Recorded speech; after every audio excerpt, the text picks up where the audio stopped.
Bismillahirrahmanirrahim. Assalamualaikum warahmatullahi wabarakatuh. Nama saya Miftahul Hasanah dari kelas PPAD. Di sini saya akan menjelaskan tentang tasbih, majaz, dan kinayah dalam Quran juz 26. Yang pertama yaitu tasbih dalam juz 26 yang terdapat dalam surat Muhammad ayat 14.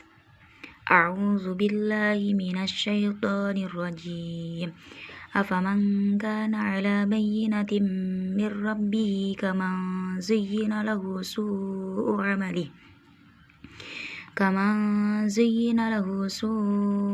'amalihi wattaba'u ahwa'ahum.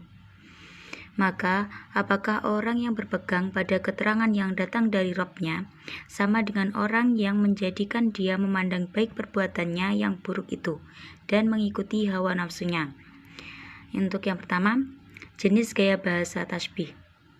Argumentasi yang datang dari Rabb-Nya, mereka adalah orang-orang mukmin sama dengan orang yang dihiasi oleh keburukan amal perbuatannya.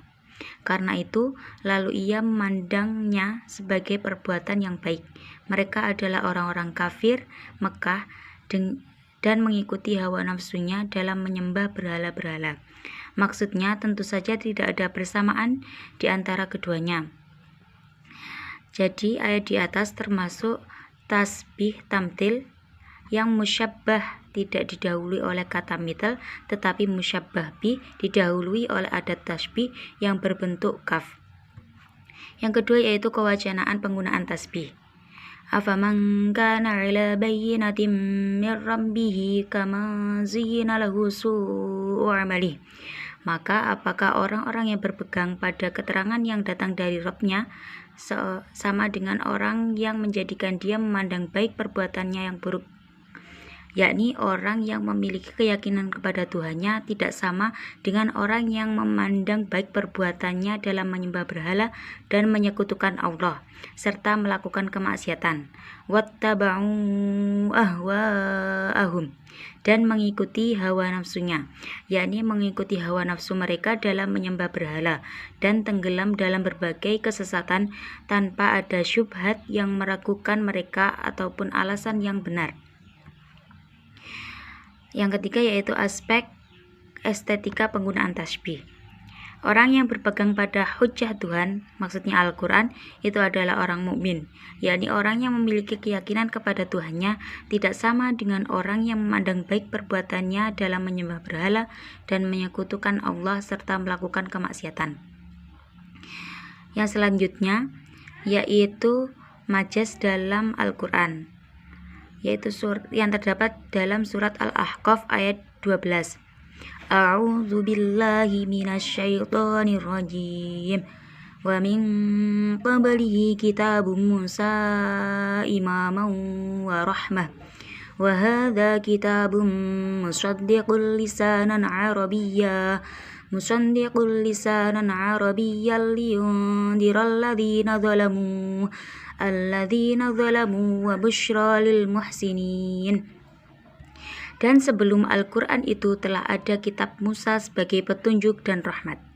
Dan ini, maksudnya Al-Quran, adalah kitab yang membenarkannya dalam berbahasa Arab untuk memberi peringatan kepada orang-orang yang zalim dan memberi kabar gembira kepada orang-orang yang berbuat baik. Yang pertama yaitu jenis majaznya. Dan sebelum munculnya Al-Quran ini ada kitab Taurat, kitab yang diturunkan Allah kepada Nabi Musa alaihissalam sebagai imam yang dijadikan sebagai petunjuk menuju kebenaran dan menjadi rahmat bagi orang yang mengimaninya dan mengikutinya dari kalangan Bani Israel. Dan Al-Quran yang diturunkan kepada Nabi Muhammad ini adalah kitab yang membenarkan kitab-kitab sebelumnya dengan berbahasa Arab untuk memperingatkan orang-orang yang menganiaya diri mereka sendiri dengan melakukan syirik terhadap Allah dan mengerjakan maksiat. Dan dia adalah kabar gembira bagi orang-orang yang berbuat baik, yang memperbaiki hubungan mereka dengan pencipta mereka dan hubungan mereka terhadap makhluk Allah. Jadi dari penjelasan di atas dapat disimpulkan bahwa ayat ini merupakan ayat yang mengandung majaz mursal alaqah sababiyah. Yang selanjutnya yaitu kewacanaan majas. Dan sebelum Al-Quran telah ada kitab Taurat yang diturunkan kepada Nabi Musa bagi orang-orang yang beriman kepadanya. Lafal imamah dan rahmatan, keduanya merupakan hal, dan Al-Quran adalah kitab yang membenarkan kitab-kitab sebelumnya dalam bahasa Arab, menjadi hal dari dhamir yang terkandung di dalam lafaz muswadikun untuk memberi peringatan kepada orang-orang yang alim, yakni orang-orang musyrik Mekah, dan dia adalah memberi kabar gembira kepada orang-orang yang berbuat baik, yakni orang-orang yang beriman. Yang selanjutnya yaitu aspek estetika penggunaan majas. Sebab Al-Quran diturunkan yaitu untuk membenarkan kitab sebelumnya, Taurat, Zabur, dan lainnya, untuk memberi peringatan kepada yang zalim dan memberi kabar gembira kepada orang yang mukmin.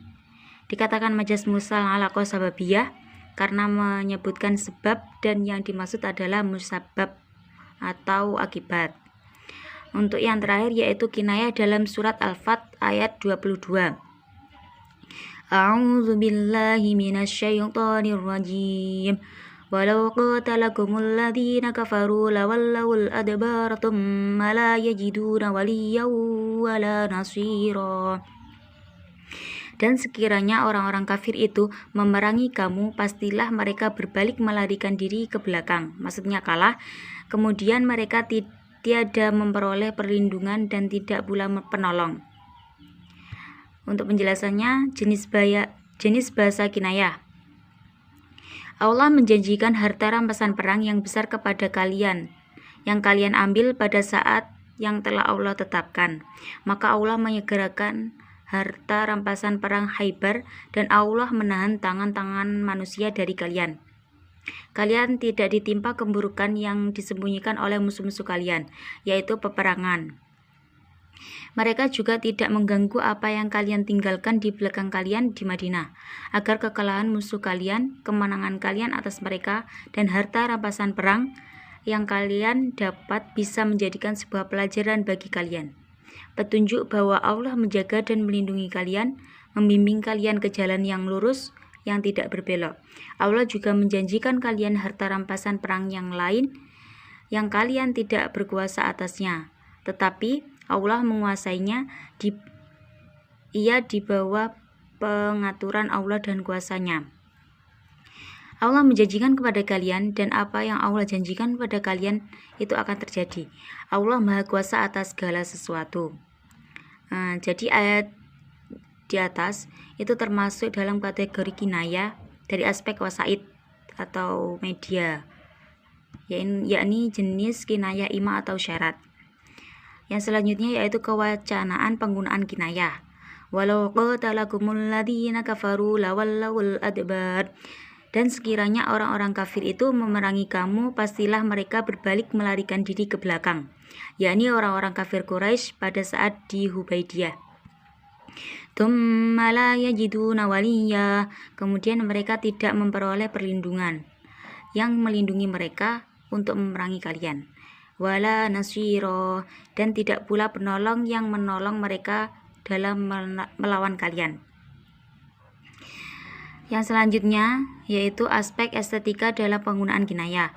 Pada ayat di atas diceritakan bahwa Allah telah berjanji, jikalau ada orang kafir yang memerangi orang Islam, pastilah melarikan diri, maksudnya kalah, sehingga para orang kafir tersebut akan berlari dari peperangan karena kekalahannya.